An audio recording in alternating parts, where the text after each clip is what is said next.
Welcome back to my channel. நான் உங்கள் VJ. இப்போ நாங்கள் எங்கே நிற்கிறோம்னு சொல்லி சொன்னால் ஒரு புத்த கோயிலில் நிற்கிறோம். இதைத்தான் வாட் போ என்று சொல்லப்படுற ஒரு மிகப்பெரிய புத்த கோயில். இதை வாட் போ என்றும் உச்சரிக்கப்படும் பேங்காக்கில் இருக்கிற மிக பிரசித்தி பெற்ற ஒரு புத்த கோயிலாகவும் இருக்குது. இந்த கோயிலுக்கு கணக்கு வரலாறு இருக்குது. சாய்ந்திருக்கும் புத்தரின் கோயில் என்றும் இந்த கோயிலை சொல்லப்படுகிறது.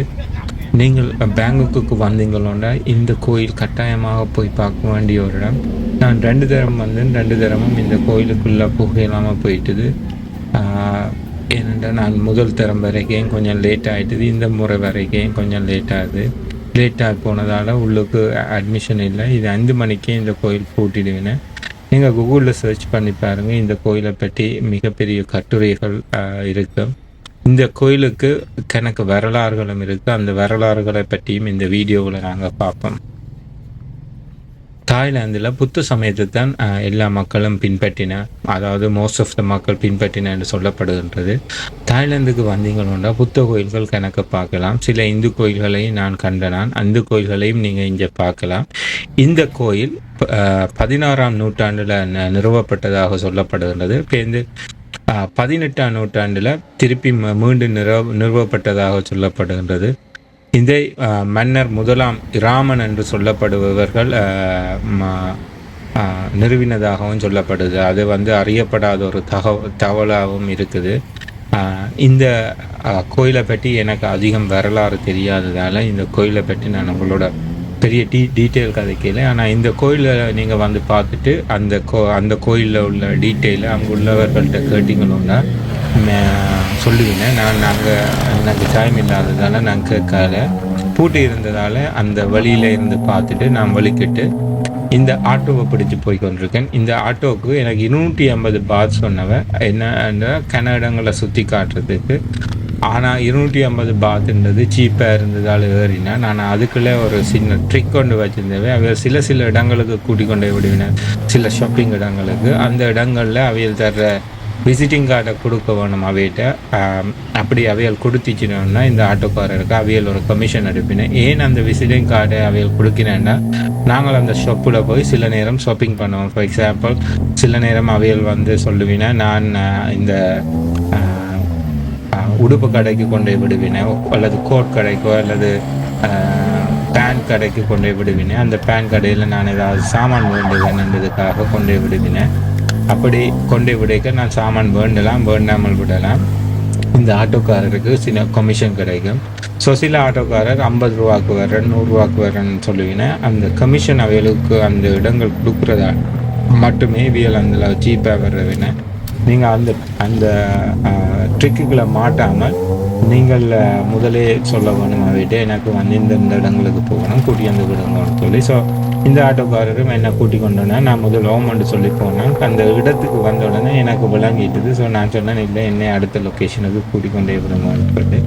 ஸோ அவர் என்ன செய்தவர்ன்னு சொல்லிச்சுன்னா அடுத்த லொக்கேஷனுக்கு கூட்டி கொண்டே விட்டவர். அங்கே ஒரு நின்று கொண்டிருக்கிற புத்தரை தான் பார்க்க போகிறோம். அந்த நின்று கொண்டிருக்கிற புத்தரை பார்த்துட்டு அது எவ்வளவு விசேஷமான புத்தர்ன்னு சொல்லி பார்ப்போம். எனக்குமே ஹிஸ்ட்ரி தெரியாது.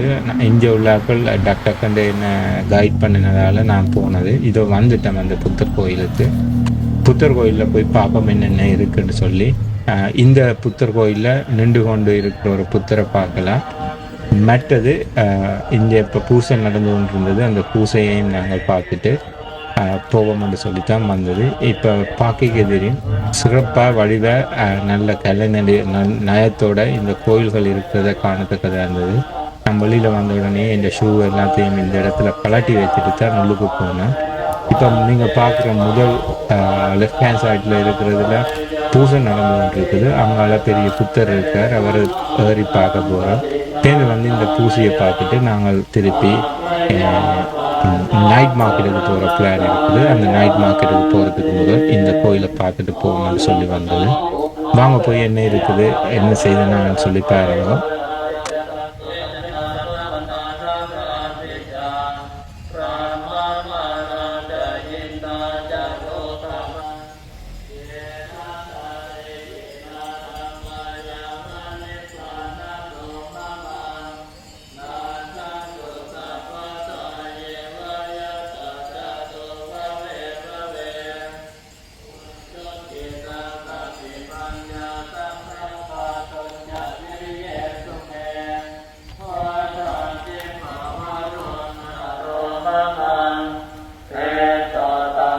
நான் போனது லேட் ஈவினிங்ன்றதால மக்கள் இல்லை, எல்லா மக்களும் அந்த உள்ளுக்கு போய் வழிபட்டு கொண்டிருக்கேன். நான் புத்தர் சிலையை கிட்ட போய் பார்ப்போம்ட்டு மேலே ஏறி கொண்டிருக்கேன். மோஸ்ட் ஆஃப் த மக்கள் இதில் காலமையில் வந்து ஏறி உள்ளுக்கு போகிறவ. எனக்கு ஞாபகம் இருக்க ஒரு பகல் நேரம் வந்த கணக்கு, பட் எனக்கு ஆக்சுவலாக அது ஞாபகம் இல்லை. 2014 or 15 இங்கே வந்து ஞாபகம் இருந்தது. பட் இந்த வீடியோ 2023 செப்டம்பர் மாதம் எடுத்தது. பாருங்க இவ்வளவு நீட்டாக வடிவாக இருக்குது இந்த கோயிலுண்டு. மேலேருந்து பார்க்கவே இந்த கோயிலுண்ட முழு வளாகமும் தெரியத்தக்கதாக தான் இருக்குது. மேலே பூட்டி இருந்ததால் நான் உள்ளுக்கு போகல, சும்மா மேலே போய் பார்த்துட்டு கீழே இறங்கி வந்து நான் இந்த பூசை பார்க்கறதுக்காக போய் கொண்டிருக்கேன். அங்கே கணக்கு பிக்குமார் இருந்து பூசை செய்து கொண்டிருந்ததை பார்க்கத்தக்கதாக இருந்தது. இந்த கோயிலே ஒரு அமைதியாக இருந்தது. நீங்கள் போய் ஒரு 1 or 2 hours ஸ்பெண்ட் பண்ணுறதுக்காக இருக்கும் ஒரு நல்ல கோயில் தான் இந்த கோயில். இந்திய ஃபுல்லாகி இந்த பேங்காக்கில் ஃபுல்லாகி கணக்க புத்த கோயில்கள் இருக்குது. நாளைக்கு ஒரு ஹிந்து கோயிலுக்கு போகிறதுக்கு பிளான் பண்ணியிருக்கேன். அந்த வீடியோ உங்களோட ஷேர் பண்ணேன், நீங்கள் சேர்ந்து பாருங்க. இப்போ நான் உள்ளுக்கு போய் என்ன நடக்குதுன்னு சொல்லி பார்க்க போனேன். அங்கே வந்து கணக்க புத்த சிலைகள் இருந்தது. அதோட கணக்க பிக்குமார் பிரார்த்தித்து கொண்டிருக்கிறத பார்க்கத்தக்கதாக இருந்தது. இந்த பிரார்த்தனையை நேரடி ஒளிபரப்பு செய்து கொண்டிருந்தவன், அது மொபைல் மூலம்தான் வீடியோ எடுக்கிறதையும் அதை பார்த்தேன். அது ஃபுல்லாகி இங்கே உள்ள மக்கள் வந்து ஃப்ரெண்ட்லியாக உள்ளுக்கு போய் என்ன இருந்து அந்த பூசையை பார்க்க சொல்லி அதால் என்ன நடக்குதுன்னு சொல்லி பார்க்க சொன்னவன். ப்ளஸ் வீடியோ எடுக்கவும் சொன்னவன். ஸோ எல்லாம் ஃப்ரெண்ட்லியாக இருந்தது. ஸோ நான் கொஞ்ச நேரம் இருந்து பார்த்துட்டு வலிக்கிட்டு என் ஆட்டோ வந்து வெயிட் பண்ணி கொண்டிருக்குது. ஏனெண்டா ஆட்டோக்காரர் என்னை ரக்கிறதுக்கு அடுத்ததான் நைட் மார்க்கெட்டில் தான் ரக்கிறேன்னு சொன்னவர். நைட் மார்க்கெட்டில் ரக்கிட்டு தான் போவோம்ன்றதால வெயிட் பண்ணி கொண்டிருக்கிறார். ஸோ அவர் எனக்கு தந்த டைம் வந்து 1 hour வர சொல்லி நான் கும்பிட்டுட்டு 1 hour போய் கொண்டிருக்கேன். நீங்கள் இந்த வீடியோ தொடங்கிக்க பார்த்துருப்பீங்க, வெளிச்சமாக இருந்திருக்கும். இப்போ லைட், அதாவது இருட்டிட்டுது, லைட்டுகள் எல்லா இடமுமே போட தொடங்கிட்டேன்னு வீடியோவில் பார்க்க இது வடிவாக அவங்களுக்கு தெரியும்னு நினைக்கிறேன். ஸோ அடுத்ததாக நாங்கள் அந்த ஆட்டோ அல்லது அந்த 3 wheelerல போகிறோம். அங்கே நைட் மார்க்கெட்டுக்கு கொண்டே இறக்குவார். நான் காசை கொடுத்துட்டு பேருந்து நைட் மார்க்கெட்டு உங்களுக்கு சுற்றி காட்டுறதான் எனக்கு இப்போதைய அடுத்த பிளான். அதை அடுத்த வீடியோவில் பார்ப்போம். இந்த வீடியோட கண்டென்ட் உங்களுக்கு பிடிச்சிருந்தா இந்த வீடியோவை லைக் பண்ணுங்க, உங்களோட ஃப்ரெண்ட்ஸ் அண்ட் ஃபேமிலியோட ஷேர் பண்ணுங்க, இந்த சேனலை சப்ஸ்கிரைப் பண்ணுறதுக்கு கன்சிடர் பண்ணுங்க.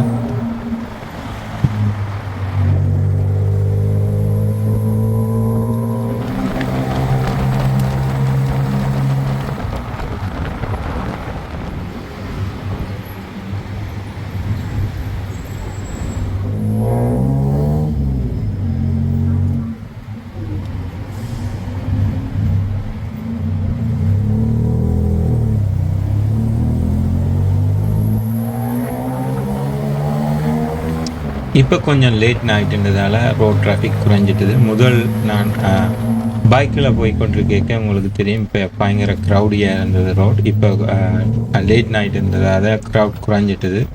ஸோ ஆட்டோவில் போகிறது ஓகேயாக இருக்கும், ஆட்டோவில் போகிறதும் ஒரு ஃபன்னாக இருக்கும். நீங்கள் பைக்கில் போனால் சீப்பாக போகலாம், ஆட்டோவுக்கு கொஞ்சம் எக்ஸ்பென்சிவ். ஸோ டிசைட் பண்ணுங்க அங்கே வந்து பேங்காக்குள்ளே என்ன மாதிரி நீங்கள் போகிறீங்கன்னு. ஃபேமிலியாக போகிறேன்னு சொன்னால் ஆட்டோ அல்லது கார் தான் பெஸ்ட், பைக்கில் போக இயலாது. எனிவே நைட் டைம் மார்க்கெட்டுக்கு வந்துட்டோம். அங்கே என்ன இருக்குன்னு எக்ஸ்ப்ளோர் பண்ணோம். பல வீடியோவில் பார்த்துருக்கேன் நைட் டைம் மார்க்கெட் எப்படி இருக்கிறேன்னு சொல்லி. ஸோ அதை போய் பார்க்குறதுக்காண்டி தான் போய் கொண்டிருக்கேன். வாங்க அடுத்த வீடியோவில் உங்களுக்கு அதை பற்றி நான் வீடியோ போடுறேன், எப்படி நைட் டைம் மார்க்கெட் இருந்தது சொல்லி அதை பாருங்க. எனிவே இந்த வீடியோன்ற கண்டென்ட் பிடிச்சிருந்தா இந்த வீடியோவை லைக் பண்ணுங்க, கமெண்ட் பண்ணுங்க, ஷேர் பண்ணுங்க உங்களோட ஃப்ரெண்ட்ஸ் அண்ட் ஃபேமிலியோட. இந்த சேனலை சப்ஸ்கிரைப் பண்ணுறதுக்கு கன்சிடர் பண்ணுங்க. மீண்டும் ஒரு வீடியோவில் உங்களை சந்திக்கும் வரை உங்களிடமிருந்து விடைபெறுவது நான் உங்கள் விஜய். நன்றி.